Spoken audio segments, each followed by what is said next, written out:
오늘 성경 봉독을 하겠습니다. 은혜 받을 말씀 잠언 23장 19절 말씀부터 26절 말씀까지 찾으시고 이제 낭독자가 낭독하겠습니다. 잠언 23장 19절부터 26절입니다. 내 아들아, 너는 듣고 지혜를 얻어 네 마음을 바른 길로 인도할지니라. 술을 즐겨하는 자들과 고기를 탐하는 자들과도 더불어 사귀지 말라. 술 취하고 음식을 탐하는 자는 가난하여질 것이요 잠자기를 즐겨하는 자는 헤어진 옷을 입을 것임이니라. 너를 낳은 아비에게 청종하고 네 늙은 어미를 경히 여기지 말지니라. 진리를 사되 팔지는 말며 지혜와 훈계와 명철도 그리할지니라. 의인의 아비는 크게 즐거울 것이요 지혜로운 자식을 낳은 자는 그로 말미암아 즐거울 것이니라.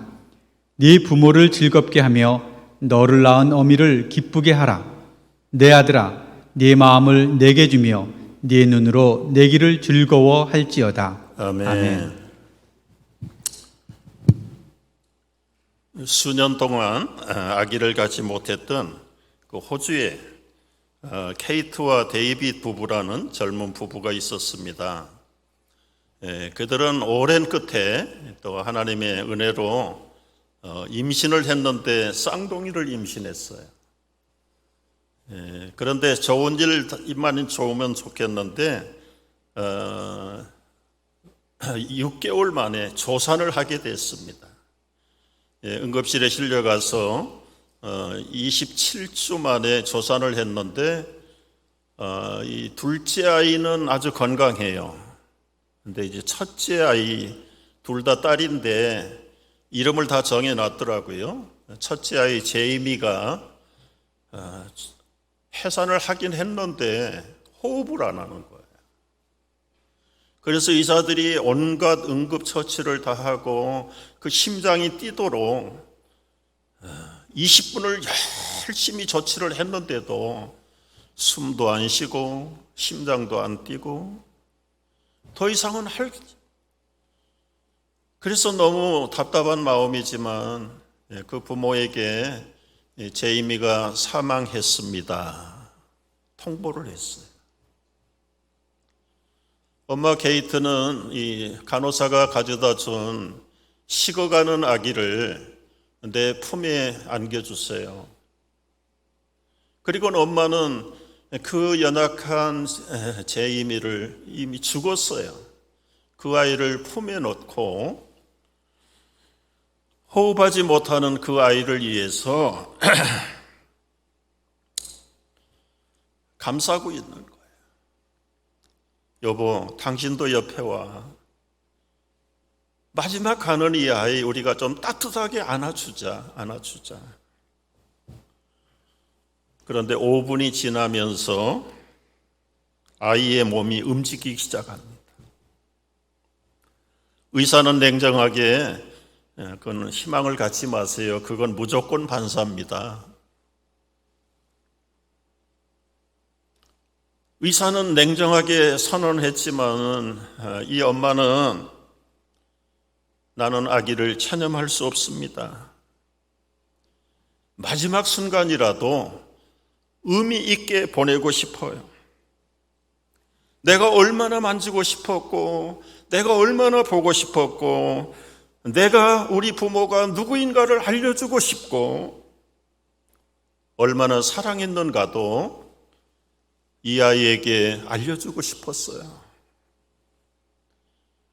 그리고는 아무도 그 아이를 가져갈 수 없을 그런 정말 뜨거운 사랑의 분위기가 1시간, 2시간이 끌어안고 있는 거예요. 그런데요, 제이미가 눈을 딱 떠버린 거예요. 순간이 아니라 아주 눈을 뜨고 있는 거예요. 뿐만 아니라 그의 작은 연약한 손이 아빠의 손가락을 잡더니 힘을 주는 거예요. 아이가 살아난 겁니다. 기적이 일어난 겁니다. 어떻게 이런 일이 일어날 수 있을까요? 호주 사람이니까 호주에서는 이 캥거루 케어라는 것을 알고 있대요. 캥거루가 새끼를 낳으면 엄마의 몸속에다 집어넣고 피부와 피부가 맞닿고 숨소리를 듣고 심장 소리를 듣고 그러면서 자란다는 거예요, 캥거루가. 바로 이 제이미 엄마 케이트가 이 캥거루 케어를 기억하고 있었어요.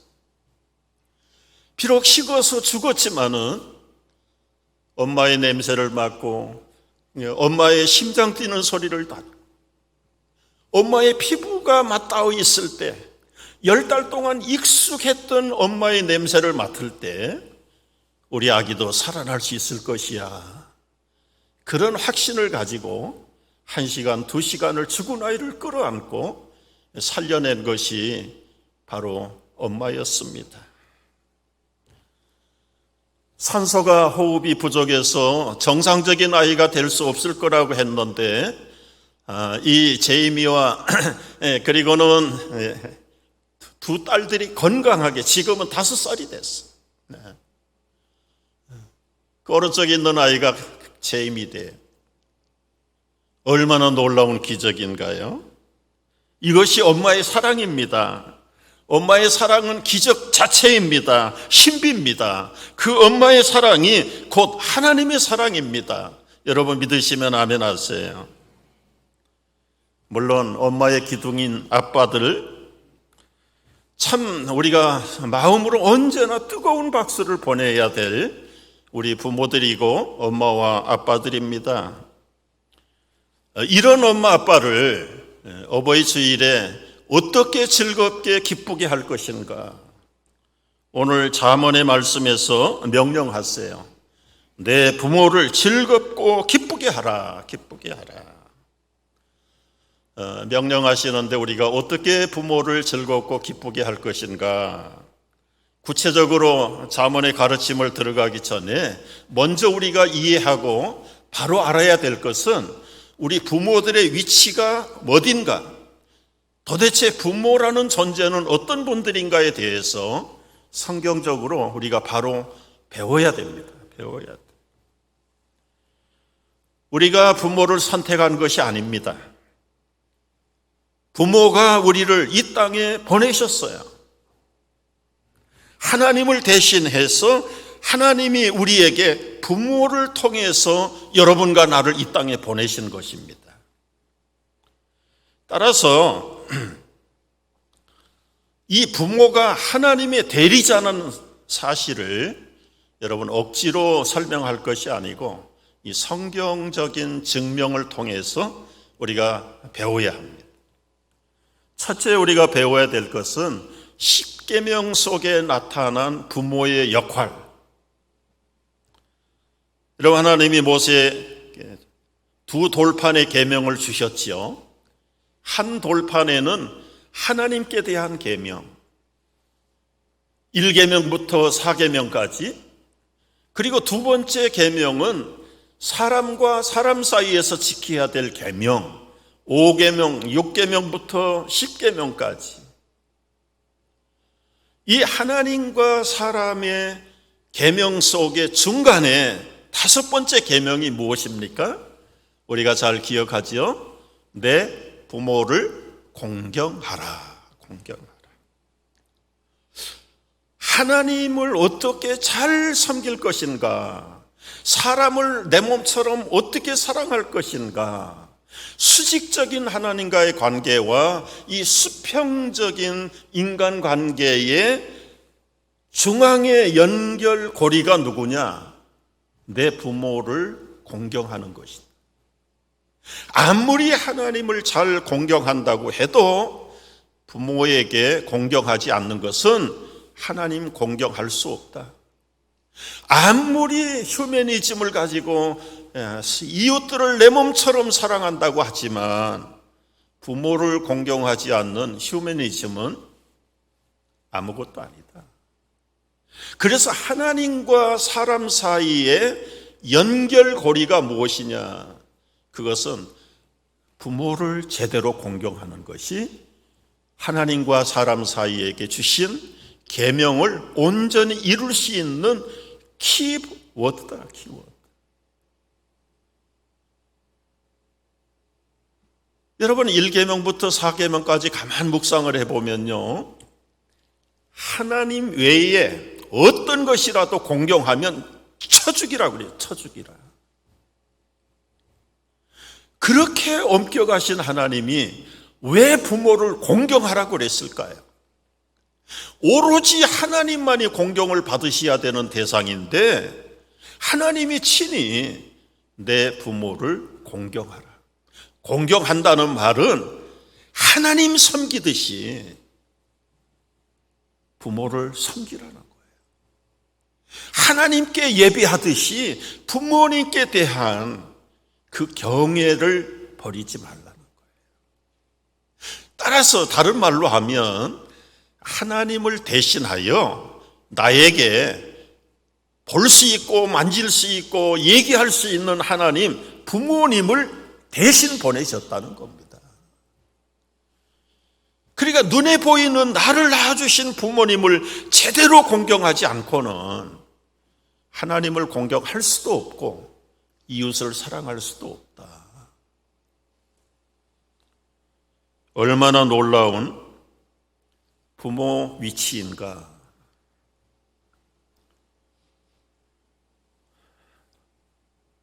이렇게 공경해야 된 부모인데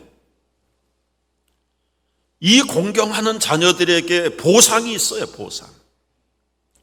신명기 27장 16절을 보면은 한번 같이 읽어보겠습니다.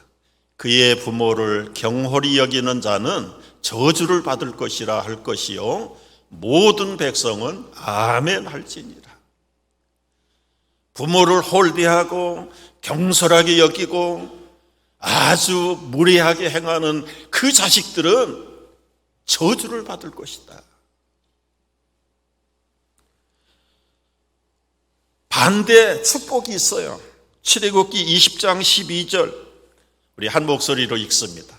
내 부모를 공경하라. 그리하면 내 하나님 여호와가 내게 준 땅에서 내 생명이 길리라 길리라. 20장 6절에도 말씀했습니다. 나를 사랑하고 내 계명을 지키는 자에게는 천대까지 은혜를 베푸리라. 부모님을 제대로 사랑하고 공경하면 천대까지 은혜를 베풀겠다. 얼마나 놀라운 일이에요. 그런데요, 왜 오늘날 불효자들이 나옵니까? 이렇게 엄청난 보상과 축복이 있기도 하고 그렇게 안 하면 완전히 쳐 죽이는 무서운 계명도 있는데 왜 오늘날 심심치 않게 우리 자식들이 효도를 안 하고 불효를 할까요? 첫 번째 1차적인 책임은 부모에게 있습니다. 부모에게 있어요.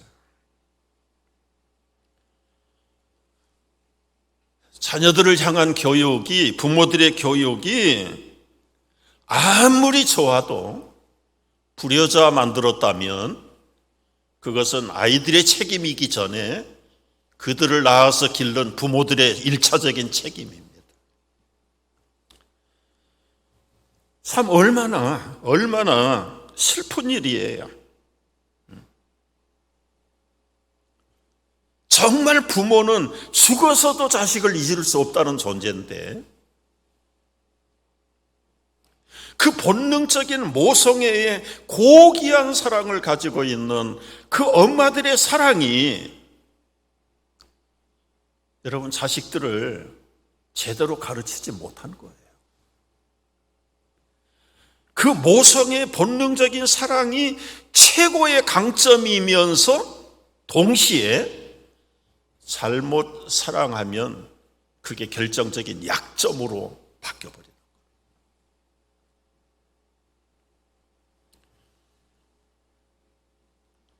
사무엘상에 보면 아들을 낳지 못한 한 여인의 슬픈 얘기가 기록되어 있죠. 아기를 갖지 못해서 남편에게도 미안하고 집안에도 대를 이어갈 수 없어서 정말 그러다가 결국은 몸종을 집어넣어서 아들을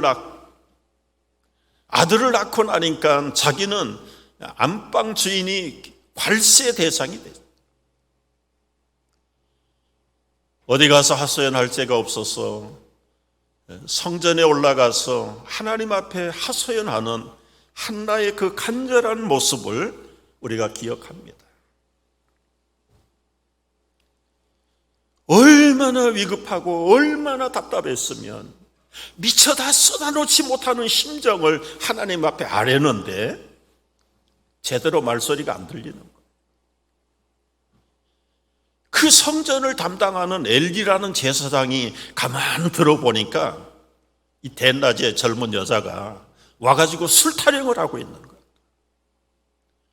그래서 불러다가 야단을 칩니다. 때가 어느 때인데 어디에서 술 타령을 하고 있는가? 여러분, 지금 술 타령하는 게 아니라 이 엘기라고 하는 제사장이 영적인 분별력이 가버렸어요. 자기 영적인 분별력 가버린 것까지는 그런 대로 참을 수 있겠는데 그 아들들 둘을 제대로 하나님을 가르치지 못한 사람, 그 지역에서 가장 불량한 아주 악한 사람, 두 사람 꼽으라면 그 엘리 제사장의 두 아들 홈리와 비느하스라는 사람. 성도들이 하나님께 제사를 드리려고 제물을 가지고 오면 제사 드리기도 전에 좋은 것을 다 뺏어가 버립니다. 그리고 하나님께 드려야 될 그 제물을 자기들이 가서 먹고 마시고 즐기고, 이런 완전히 불안당 같은 놈들이 결국은 아버지 엘리가 두 아들들 제대로 하나님을 가르치지 못해서 그 집안은 비극의 집안이 되고 말아요. 아들들이 즉사하고 아버지도 즉사하고, 그 자식이 없어서 하나님 앞에 간절하게 그 애타는 마음을 털어놓았던 그 한나는 1년 후에 사무엘이라고 하는 아들을 품에 안게. 여러분, 여기서 극명하게 양극으로 갈라진 부모들의 모습, 엘리라는 불안당 같은 그 아비와 자식들, 비록 세상이 받아주지 못했던 잃어버린 슬픔당한 여인 한나지만 하나님 앞에 그 심정을 토로할 때 이스라엘의 건국의 아버지 사무엘의 어머니가 됩니다.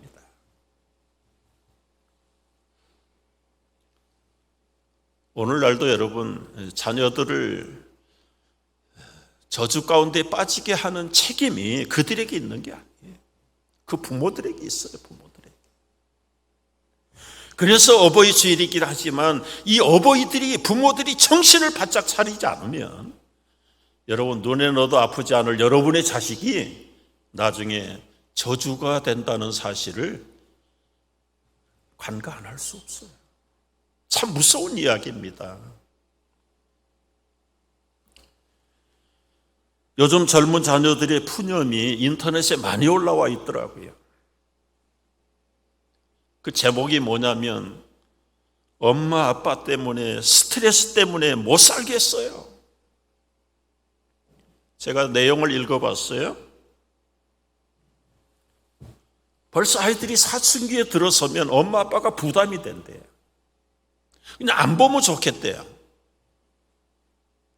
그러나 경제적으로나 여러 가지 재정적으로 공급자가 되고 보호자가 되는 부모가 없으면 살아갈 수 없으니까 그냥 마지못해서 겉으로는 예예하면서 하루속히 그 나이가 돼봐라.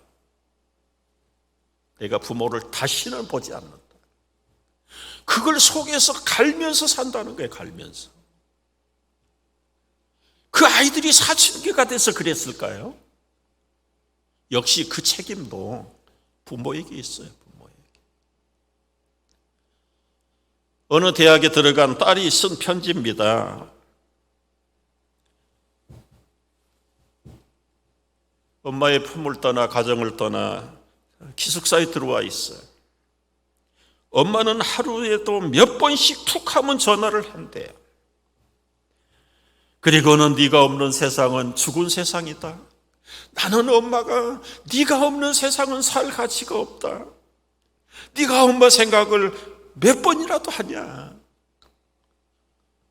이게 여러분 한 달에 한 번, 1년에 한두 번 하는 전화가 아니고 하루에도 시도 때도 없이 걸어가지고 푸념을 한다는 거예요. 네가 엄마를 사랑한다면 한 달, 두 달, 세 달이 돼도 어떻게 전화 한 통 없냐. 나중에는 전화를 걸어가지고 막 통곡을 한다는 거예요. 너 언제 오는 거야? 언제 오는 거야? 집에 언제 오는데? 전화가 오면 아예 그냥 겁이 나가지고 아예 전화를 꺼놓고 산다고 그래요. 꺼놓고 사. 방학이 다가오는데 어찌하면 좋을런지 나는 대책이 없습니다.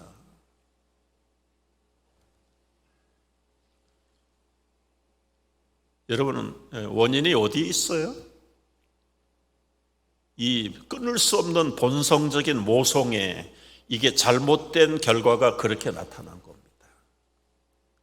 여러분, 우리 아빠는 저도 아빠의 한 사람이긴 하지만 자기 몸에서 아기를 만들고 10달 동안 담고 있다가 세상에 보낼 때 그 육체적인 고통은 말할 것도 없지만 한 몸이 끊어져서 둘이 될 때에 그 분리되는 아픔, 그게 모성이에요, 모성. 우리는 100번, 1000번 우리 남편들, 아빠들은 설명해도 여러분도 몰라, 나도 몰라. 그러나 아기를 임신하고 10달 키워가지고 해산의 고통을 몸소 체험한 엄마들은 이건 세상에 어떤 말로도 그 엄마의 본성적인 사랑을 설명할 수가 없어요.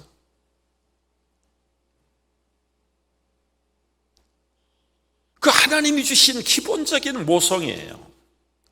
그런데 이 모성애를 잘 가르치고 관리하지 않으면 완전히 왜곡된 사랑으로 빠져버려요. 부모가 내 몸의 분신처럼 여겨버리는 것, 자식을. 그래서 늘 품 안에 끌어안고 살고 싶은 것, 이게 엄마의 모성의 본성입니다. 이거를 훈련받지 못하고 잘 지혜롭게 양육하지 못한 엄마들은 평생 그 자녀들을 자기의 소유물로 취급해요. 그게 결정적인 미스입니다. 문제입니다.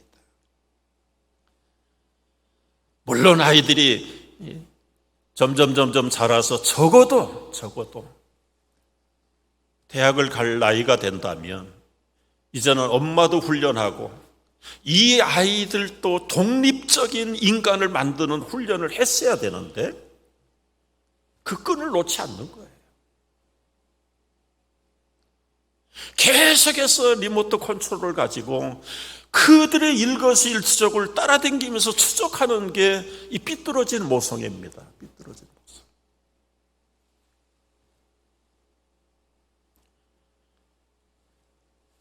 부모들로부터 스트레스를 받는 자녀들, 뭐가 문제인가?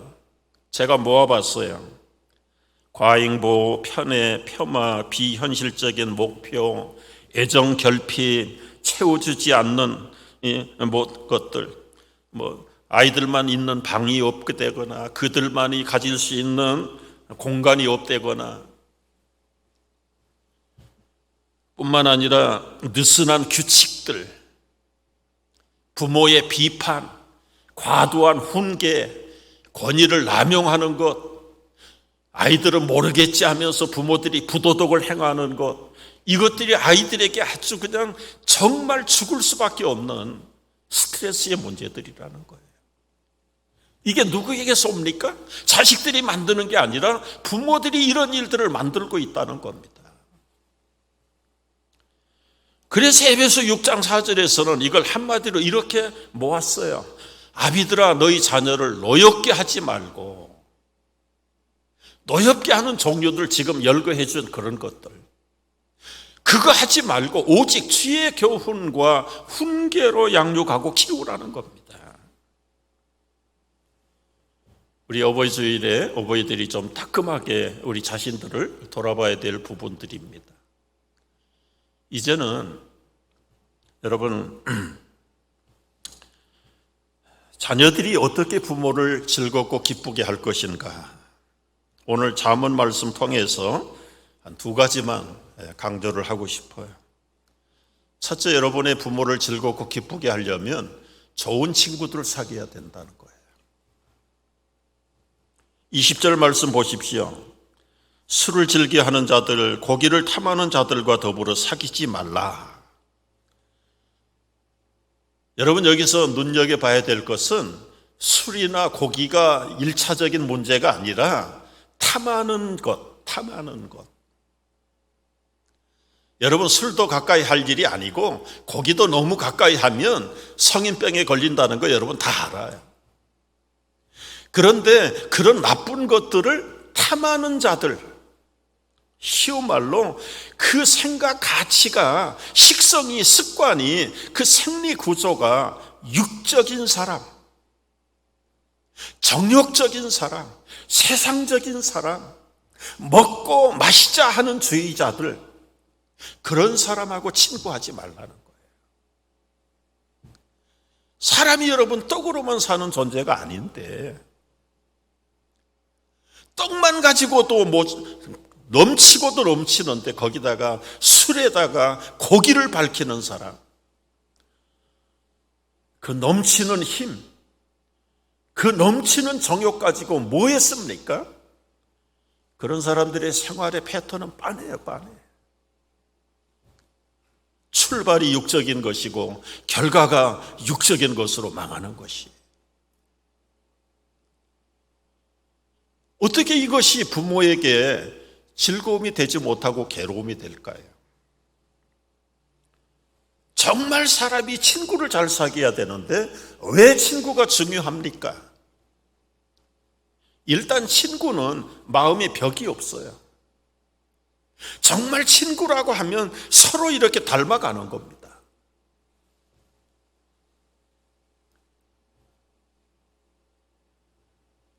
그런데 잘못된 친구를 만나면 나도 잘못되기 때문에 사귀지 말아야 될 친구들은 어떤 친구들입니까? 제가 잠언을 통해서 다 정리를 했는데 너무 많아서 그저 간단하게 제목만 말씀드리고 싶습니다. 해가 되는 친구들, 사귀지 말아야 될 친구들, 첫째는 허풍쟁이, 음흉한 사람, 이 겉과 속이 다르고 남을 해치려고 하는 마음을 갖고 있는 사람들이 음흉한 사람들, 기회주의자들, 자기에게 유익이 될 것 같으면 있는 하천 없는 하천 다 떠는 사람들, 기회주의자들, 괴상한 성격, 이건 평소에도 차갑고 느려요. 요즘 쉬운 말로 말하면 사오정 같은 사람들, 백해무익한 친구들도 있습니다. 인정 없는 사람들. 여러분, 가족이나 이 사랑하는 연인들에게 아주 매몰차게 대하는 그런 성격을 가진 사람들이 있어요. 그런 사람 친구하면 큰 사고 납니다. 어려울 때 피하는 사람들, 아주 불리해지면은 아주 발뺌을 해버리는 사람들. 여러분, 그게 교회 안에서도 그런 친구들 많아요.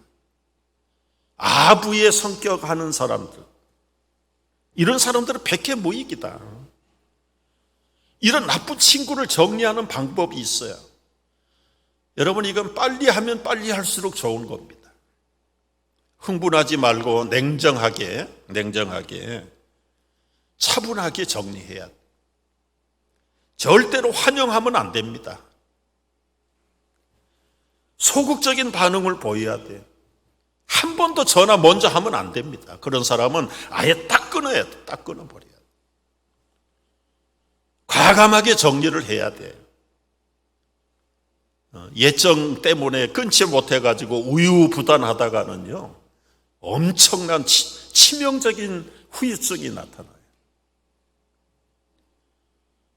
잠언을 여러분 잘 묵상을 해보세요. 요즘 새벽마다 잠언을 묵상하는데요, 친구 얘기가 얼마나 많이 나오는지 모릅니다.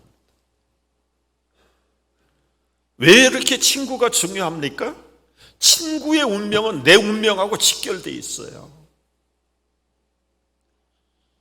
우리 뉴욕 지역에도 교도소에 청소년들이, 코리안 아메리칸 티네이저들이 늘 200명 이상 있대. 200명 이상. 티네이저뿐만 아니라 어른들, 죄수들도 붙들고 물어보면 당신 어떻게 여기까지 왔어? 다 자기 잘못 아니라고 그래요. 친구 잘못 사귀어가지고 왔다는 거. 여러분, 거꾸로 뒤집으면 내가 그 친구에게 절대적인 영향을 미쳤다는 결과이기도 한 거예요. 여러분, 성경은 우리에게 이런 친구 사귀라고 말해요. 21절을 보면은 술 취하고 음식을 탐하는 자는 가난하여질 것이고 잠자기를 즐겨하는 자는 헤어진 옷을 입을 것이다.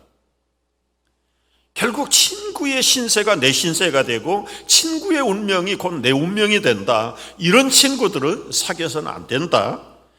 진정한 좋은 친구는 누구냐? 예수님이 가르쳐 주셨습니다. 요한복음 15장 13절 14절이에요. 같이 읽어볼까요? 사람이 친구를 위하여 자기 목숨을 버리면 이에 더 큰 사랑이 없나니 너희는 내가 명하는 대로 행하면 곧 나의 친구라. 나의 친구라. 목사님, 그러면 세상 사람 친구는 사귀지 말고 그냥 예수님만 죽자 사자 사귀어야 됩니까? 맞습니다. 그러나 나처럼 예수님 죽자 사자로 섬기는 그 사람하고 친구가 되면 더 좋아요. 더 좋아요. 여러분, 교회에서도 가깝다고 말하지만 진짜 가까운지 안 가까운지는 제가 증명할 수 있는 샘플을 보여드리겠습니다. 그분하고 정말 그렇게 가까우십니까? 그러면 두 분이 앉아가지고 기도해 보신 적이 있습니까? 기도가 없는 친구는 가짜입니다. 서로 머리를 맞대고 손을 붙잡고 마음을 털어놓고 하나님 앞에 같이 기도할 수 있는 친구, 그런 친구가 진짜 친구입니다. 여러분, 성도의 교통을 믿사옵나이다. 사도신경에서 우리가 신앙 고백하지만 몸만 가깝다고 성도의 교제가 되는 거 아니에요. 그 영과 영이 하나가 돼요. 우리 부모와 자식도 마찬가지입니다. 어떻게 좋은 자녀 길러야 합니까?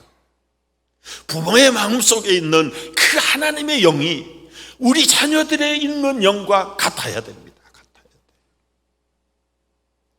그 같은 하나님의 영을 모시는 부모가 이중인격을 가질 수 없어요. 위선자가 될 수 없어요. 그런 부모의 솔직한 하나님의 영 앞에 자라가는 자녀들이 삐뚤어질 자녀가 한 사람도 없어요.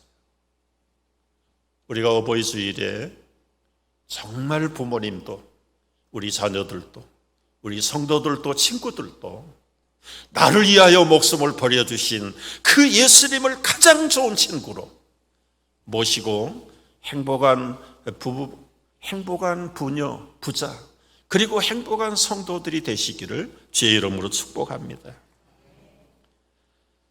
마지막 하나 말씀드립니다. 23절에 보면은 이 자식들이 진리대로 가르침대로 살 때 부모가 즐겁고 기쁘다. 진리를 사되 팔지는 말며 지혜와 훈계와 명철도 그리할지니라. 여러분, 여기서 진리를 사고 팔지 말라는 말은 무슨 뜻입니까? 이거는 변하지 않는 것이다. 세상에 변하지 않는 건 아무것도 없어요. 모든 교육도 변하고 가치도 변하고 문화도 변하고 사람의 인심도 변하지만 진리는 사고 팔고 변하는 것이 아니다.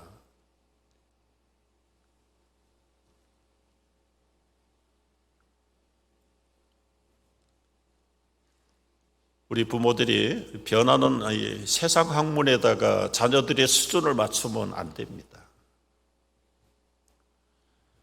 우리 자녀들 대학 어디로 전공을 할까? 뭘 전공을 할까? 야, 요즘은 로야. 그래서 그냥 법대를 막 보내는데 그 아이들 졸업해가지고 일할 때쯤 되면 막 변호사가 1년에도 몇천 명씩 나와가지고 야, 컴퓨터 해야 돼, 컴퓨터. 그래가지고는 막 컴퓨터로 막 몰려가. 나중에 아이들 졸업해서 짭 얻을 때쯤엔 짭이 없어요. 짭이 없어. 여러분, 그 가치 기준이 뭡니까? 시대의 흐름을 따라가면 안 되는 겁니다. 언제 변할는지 모르는 이 사회적인 환경이 우리 자녀 교육의 목표가 돼서는 안 된다는 거예요.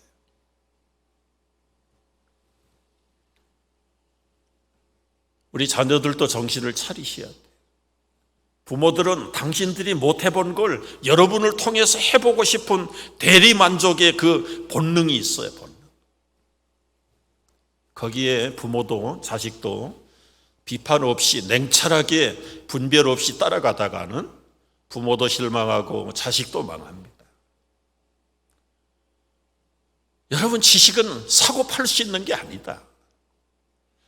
하나님께서 내 자식들에게 주신 그 하나님의 은사와 탤런트가 뭔가, 그걸 잘 개발시키고 그걸 잘 활용할 수 있도록 지도하고 노력하는 것이 부모와 자식의 관계가 되어야 돼요. 요한삼서 1장 3절 4절 한번 보겠습니다.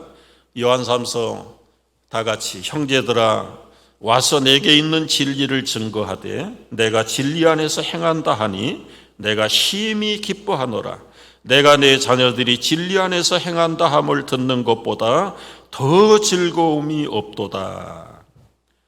여러분이 진리는 복음일 뿐만 아니라 자녀면 자녀, 부모면 부모, 하나님이 주신 평생의 부르심과 사명, 그걸 제대로 깨닫는 게 우리 삶의 진리예요. 그 진리를 벗어나서는 성공이 없습니다. 행복도 없습니다. 보람도 없습니다. 여러분, 이것은 목사 전도사들에게만 국한된 이야기가 아니에요. 일반 학문을 할지라도, 세상에 어떤 직업을 택할지라도 하나님이 우리 자녀들을 향하신, 우리 아들, 딸들에게만 주신 그 하나님의 은혜의 선물이 뭔가를 제대로 밝히고, 그 기본적인 것은 복음의 진리 안에서 찾아낼 수가 있는 겁니다. 오늘 결론입니다. 결론은 24절로 돌아가셔서 의인의 아비는 크게 즐거울 것이요 지혜로운 자식을 낳는 자는 그로 말미암아 즐거울 것이라. 우리 부모가 자녀들에게 말씀을 제대로 가르치면 부모도 자랑이 되고 자녀도 보람이 되고, 그래서 우리 부모도 서로 승리하고 자녀도 승리하는 걸 영어로 말할 때면 윈윈 한다고 그래요. 우리 부모와 자식들이 함께 윈윈해서 하나님께 영광을 돌리는 귀한 어버이 주일과 남은 생애들이 되시기를 축복합니다. 기도하겠습니다. 내 아들아, 너는 듣고 지혜를 얻어 내 마음을 바른 길로 인도할지니라. 내 부모를 즐겁게 하며 너를 낳은 어미를 기쁘게 하라. 내 아들아, 내 마음을 내게 주며 내 눈으로 내 길을 즐거워할지어다. 하나님, 살아있는 이 말씀, 부모도 보람되고 우리 자식들도 행복해질 수 있는 이 진리의 말씀, 피차의 가슴 속에 깊이 깊이 새기고 이 말씀 따라 행복한 가정, 부모, 자녀 다 되게 하여 주옵소서. 예수님의 이름으로 기도합니다. 아멘.